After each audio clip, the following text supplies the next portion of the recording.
Mimi, I think I've experienced domestic violence as it is. Experience, like the experience you had with your dad, right? Mm-hmm. So as for me growing up, I've been nimelelewa na single mother.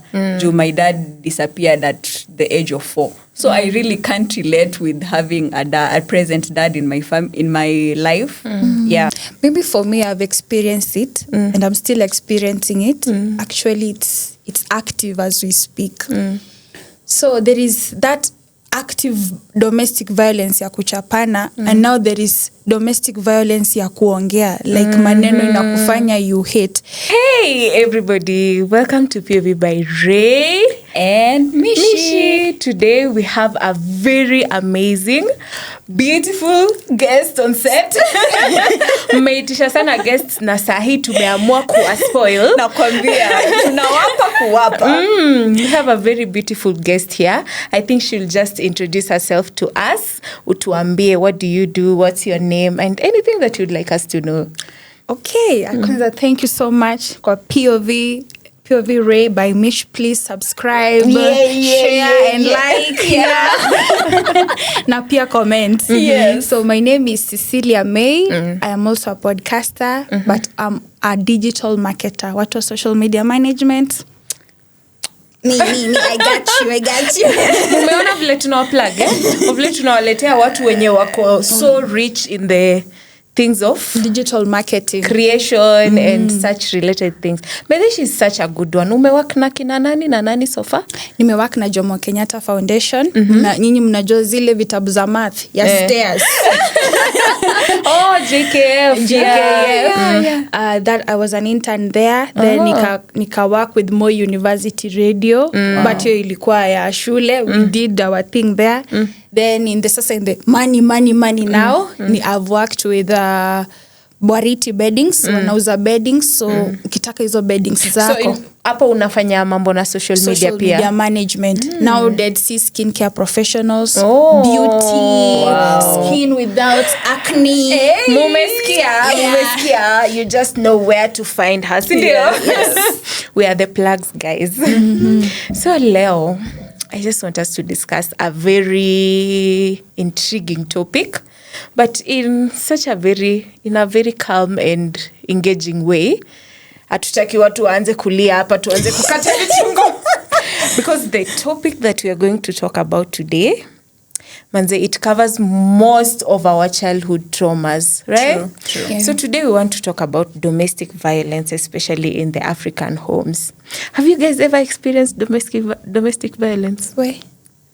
Rachel, my experience. Okay, personally sija experience, lakini sometimes nilichapwa vibaya. Sasa sijui hiyo ni violence.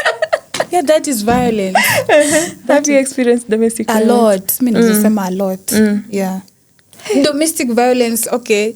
Una grow up, una realize that was not domestic violence, but still unaangalia in another view inakaa kama domestic violence. How can you say that this made you feel? Ama how can you say that this affected the adult that you became? Positively na negative. Positively. Hebu tuanze na hiyo positive. I'm so curious. Okay, kuna ile kuchapwa, mzazi alikuwa anakuchapa alafu anakuambia unajua nisipokufunza utafunzwa na ulimwengu. True. Nisipofunza nitakufunza na ulimwengu. But kuna ile inaenda extreme mpaka una feel like hey, hapana. Hapa nitatoroka. Hapa nitatoroka. Lakini mimi, I think I've experienced domestic violence as it is. I've experienced it from hiyo kuchapwa na mzazi. I've experienced it from wazazi kuchapana ama mzazi mmoja kuchapwa. Yeah, I've experienced all of that, and I can tell you what domestic violence does to you. I don't know, the traumatic response inakumake you so specific in the partner that you want. Unaona kama wewe sahi mimi sahi nikitaka kuselect partner, the people out here just look for partner who is financially stable. Most of the people see it's niyo tu wanaangalia. Yeah. But mimi, it goes beyond that. Because I can tell you, huyo partner mwenye ako financially stable hata assure a good life just with the finances. Yeah. Because let me tell you, my mom got married into a good family. But the ending, it was not good. Unaona, it was not the best. It was not what I would wish to have myself. Saizi mwanaume akikuja kuna list anapitia kwanza. Kwanza hasira yako iko aje? How do you manage your anger? Kuna hiyo hasira and then kuna alcohol. So sahi mimi nikitaka kuselect a partner. Number 1, kama unakunywa pombe, X. A very big X. You see, that shaped me, by the way, because I can remember there are some days when Fridays, my dad used to come home on Fridays. So Friday unafeel hizo shivers. Okay, kuna excitement, but pia uko like, leo atakuja kama ako aje. So angekuja, saa zingine akuje kama ako sawa. Saa zingine akuje late, amechelewa, madhe hajalala. Madhe anamgoja afike ndio achemshe food. Afike hiyo masaa kumbe yeye amepitia huko kwa places zake, amekula, ameshiba. Madhe hajakula, anamchill. So akuje hiyo masaa, madhe ameenda jikoni tena aanze kuchemsha chakula, amserve, kelele ianze hapo. Kidogo mnajipata mko huko nje kwa giza in the middle of the night. Mnakimbizana. Kukimbizana pase, but umeambiwa tokeni. Bwende. Maybe for me, I've experienced it and I'm still experiencing it. Actually, it's active as we speak. So there is that active domestic violence ya kuchapana and now there is domestic violence ya kuongea, like maneno inakufanya you hate. It has gone to the point that now I'm selecting to the tribe. You see, like imeingia to the extent yenye now if at all I'll end up in a marriage. Like now sasa nimeienda, if it is this tribe, I'm not going for it. Because that is why I tell people, I used to tell people, siku hizi I think I've outgrown that. I think I've also told you and influenced you. Usiwahi olewa na Mluya. Kwani you are a Luya too? Hey, jamani. No, with no offense, but for me, I've just said Mkisi na Mluya. I'm not tribal, please. Yeah. But I've grown to kwanza Luyas, I've grown to with them to the point yenye staki, because kwanza wenye ni illiterate. I think, but therefore the Luya boy child, I feel like they are trained to see women as children, to demean women, how respect women in the family. So that is why I think pia you una grow up, you hate your own tribe. Exactly, that is me, kwa sababu mimi anywhere I go, nimeanza, like I try so much to claim that surname, of which I'm still struggling to claim that surname because of the things that I'm going through. Unapata you have this family, but they base in the sense of, if you are in this family, you have to be in this way. They don't believe like people can grow and just live their own life. Unapata, like for me, let me just give the real example. My father is a Luya. My mom is a Kalenjin. But tumelelewa mostly in my mother's side, simply because our father has never been there actively.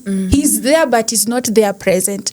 Juu alikuwa anakuja, venye tu mention your father alikuwa anakuja mko na shivers. Juu hamjui ni side gani ni expect. So alikuwa anakuja kelele. Jamani, mimi nimefidiwa kelele to the point from a young age until now. Until like mi sikuizi kelele ukinipigia utaki hizo kelele kabisa. I don't want it, kwa sababu alikuwa anakuja small mistakes. Nyinyi mnakaa sijui aje, watoto wengine kwa hizi, like comparison. Like he will always like compare you to other families. Yeah, and sometimes I think they have a problem with their mental health. And instead of kuinini, unajua kitambo people hawako wanaenda inaitwa nini? Kuenda hizo therapy. Watu hawako encourage kufanya hizo vitu. So instead of dealing on their own frustrations and issues, anakuja home anawamwagia. Kama mimi in my case, my dad would go, tuseme aende ulevi. Akishalewa, alafu I think kuna watu wenye wanakuanga control na pombe akili. Juu akishalewa, imemcontrol, atakuja home. The next day he'll be regretting what he did. Wow. He will be a very different person apologizing. So you see, this guy was not himself. But to the extent of what maybe for me, it has been so active. We needed something. So whenever we asked, mumeambia mama yenu. You see that thing? Mumeambia mama yenu amesema nini, but tumekuuliza because we feel like Hannah. Dad. So Hannah, we know already Hannah, so we have asked you, why would you push us back? So maybe it reached a point and you wanna feel like enough is enough. Yeah. What do you want us to do? So Twende wapi? So I can feel like that is being disrespectful. Mi nikakata simu. Then later on akajirudia feel like mi ndo nimefanya makosa.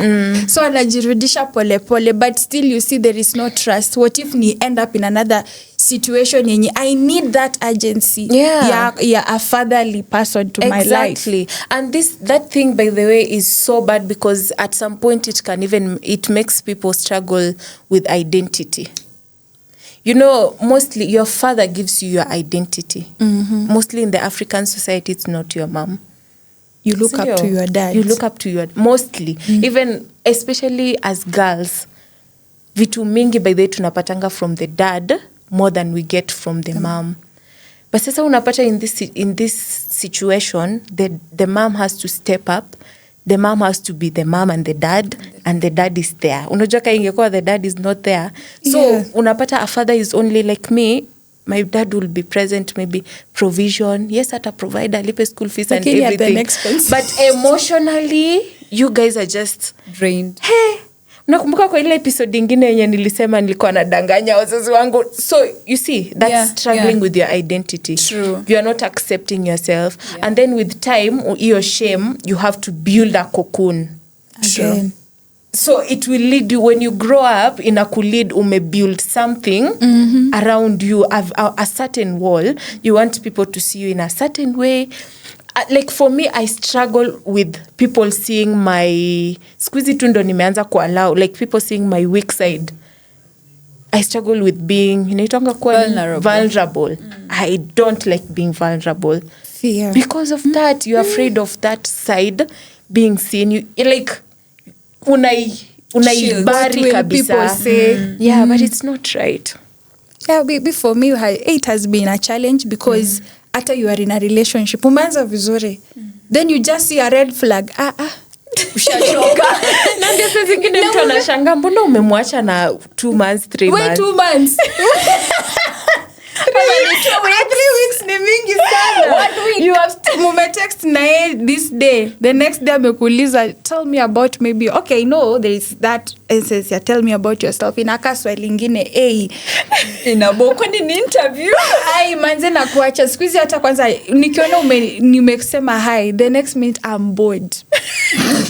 But I'm bored because I feel there's a certain thing you are looking for. Yeah. But you don't get it. I saw there was this niliona podcast like you were saying like why you don't look for some identities on your dad. Yeah. Me, I'm like, there are certain things I'm looking for that I'm not. Yeah. Like sasa wewe unaangalia ni the opposite. You are not looking I'm not looking for certain things. For certain things. Kwanza I feel like kuruka stage pia there's a certain stage ukiruka una end up kuishow it to your children.